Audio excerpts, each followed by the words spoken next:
रियासतपुर एक छोटा लेकिन सुंदर गांव। चारों ओर हरियाली, मिट्टी की खुशबू और सच्चे दिलों के लोग। पर एक समस्या जो सबको सालों से खल रही थी, गांव की कच्ची सड़क बारिश आते ही कीचड़ में तब्दील हो जाती थी। बच्चे स्कूल नहीं जा पाते, बीमार को अस्पताल ले जाना मुश्किल और व्यापारी शहर तक नहीं पहुंच पाते। राहुल गांव का एक 22 वर्षीय नौजवान पढ़ाई कर चुका था शहर में, लेकिन वापस गांव लौट आया।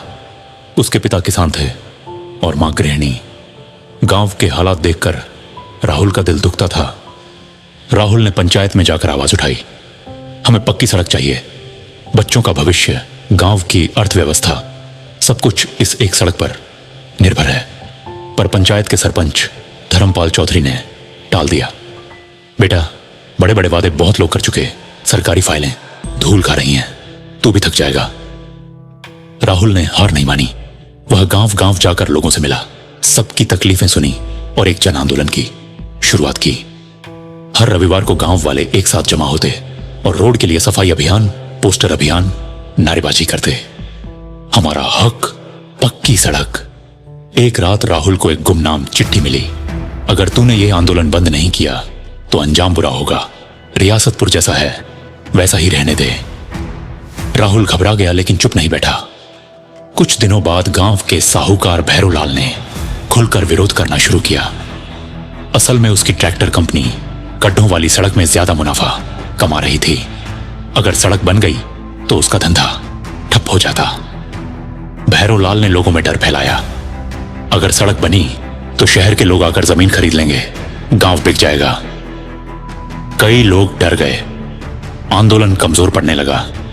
ठीक उसी समय राहुल को एक पुरानी औरत मिली, बुजुर्ग फूला दादी, जो गांव की सबसे पुरानी निवासी थीं। उन्होंने राहुल को एक पुरानी सरकारी फाइल दी जिसमें साबित होता था कि रियासतपुर की सड़क की स्वीकृति 5 साल पहले हो चुकी थी, पर फंड गांव तक आया ही नहीं।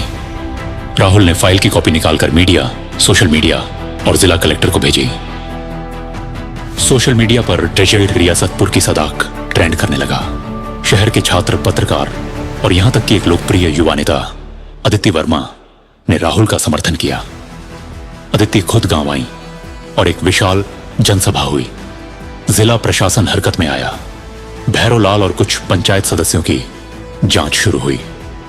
सरपंच धर्मपाल को इस्तीफा देना पड़ा। सड़क का काम शुरू हुआ।